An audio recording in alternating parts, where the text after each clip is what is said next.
Assalamu alaikum. In today's video we are going to study about sternum. So the sternum is divided into three parts. The upper part is manubrium, the lowest part is xiphoid process, and the middle part is called sternum body.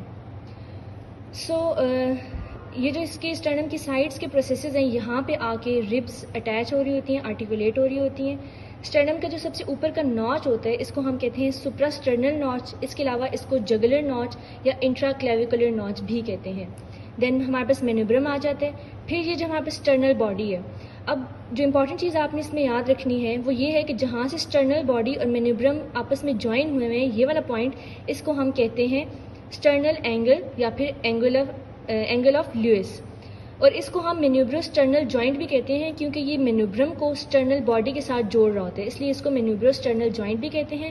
The important thing you have to remember is کہ جو اسٹرنل body ہے اس کے جو back side ہے، یہاں پہ جو vertebral column present ہوگا جو اسٹرنل باڈی کے بیک سائڈ پہ پریزنٹ ہوتا ہے، تو وہ ہمارے پاس T4 ہوگا.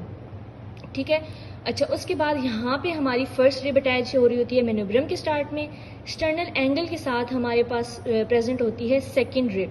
اسٹرنل اینگل کے کچھ فیچرز ہیں جو کہ ہمیں پتہ ہونے چاہیے. جب بھی ہم ربس کی کاؤنٹنگ سٹارٹ کرتے ہیں تو وہ اسٹرنل اینگل سے سٹارٹ کرتے ہیں. ٹریکیا کی بائیفرکیشن بھی یہاں سے جب ٹریکیا موو کرے یہاں پہ آ کے اس کی بائیفرکیشن سٹارٹ ہوتی ہے تو وہ بھی اسٹرنل اینگل پہ ہو رہی ہوتی ہے. پلمنری ٹرنک، اسینڈنگ ایورٹا اور ڈسینڈنگ ایورٹا سب جو ہے وہ ہمارے پاس اسٹرنل اینگل سے سٹارٹ ہو رہے ہیں، اس لیے اسٹرنل اینگل کلینکلی بہت زیادہ امپورٹنٹ ہے. اس کے بعد ہمارے پاس سیکنڈ رب اسٹرنل باڈی کے اسٹارٹ سے سٹارٹ ہو جائے گی، پھر تھرڈ رب، فورتھ رب، ففتھ رب، سکس رب، سیونتھ رب. سیونتھ رب کے پاس آ کے جو ہمارے پاس نیچے والا بھی جو پروسیس بچ گیا ہے اس کو ہم کہتے ہیں زیفوائڈ پروسیس. زیفوائڈ پروسیس کے ساتھ کوئی بھی رب اٹیچ نہیں ہوتی. زیفوائڈ پروسیس کو اسٹرنل باڈی کے ساتھ جوڑنے کا جو پوائنٹ ہوتا ہے ادھر جو آرٹیکولیشن کا جوائنٹ بنتا ہے اس کو ہم کہتے ہیں زیفی اسٹرنل جوائنٹ. اور اس کے جو بیک سائڈ پہ ورٹیبرا پڑا ہوا ہے اس کو ہم کہتے ہیں وہ ہمارے پاس 9th تھریسک ورٹیبرا ہوتا ہے.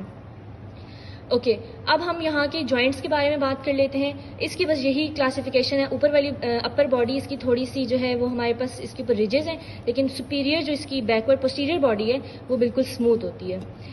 اس کے جو جوائنٹس ہیں، جوائنٹس بھی امپورٹنٹ ہے. اس میں آپ نے وہ یاد رکھنی ہے کہ اس میں جو کارٹیلیج کو اسٹرنم کے ساتھ، یہاں پہ جو ربز ہوتی ہیں، ٹھیک ہے، ربز آئیں گی ایک کارٹیلیج کے تھرو، وہ اسٹرنل باڈی کے ساتھ جوائن ہو جائیں گی. تو یہاں پہ ہمارے پاس اس کارٹیلیج اور اسٹرنم باڈی کے ساتھ جو جوائنٹ بنتا ہے اس کو ہم کہتے ہیں پرائمری کارٹیلیجنس جوائنٹ. اس کے بعد یہ یہاں پہ ہمارے پاس کارٹیلیج ہے، پھر پیچھے پوری بون ہے، اور بون پیچھے جا کے ورٹیبرل کالم جو ہمارے پاس پیچھے پڑا ہوا ہوتا ہے اس کے ساتھ جڑتا ہے. تو وہ رب اور ورٹیبرل کالم کے درمیان میں جو جوائنٹ بن رہا ہے وہ سائنوویل جوائنٹ ہوتا ہے. اس کے بعد یہ ہمارا جو مینوبرم ہے اور یہ اسٹرنل باڈی ہے، اس کے درمیان میں جو جوائنٹ بن رہا ہے اس کو ہم سیکنڈری جوائنٹ کہتے ہیں.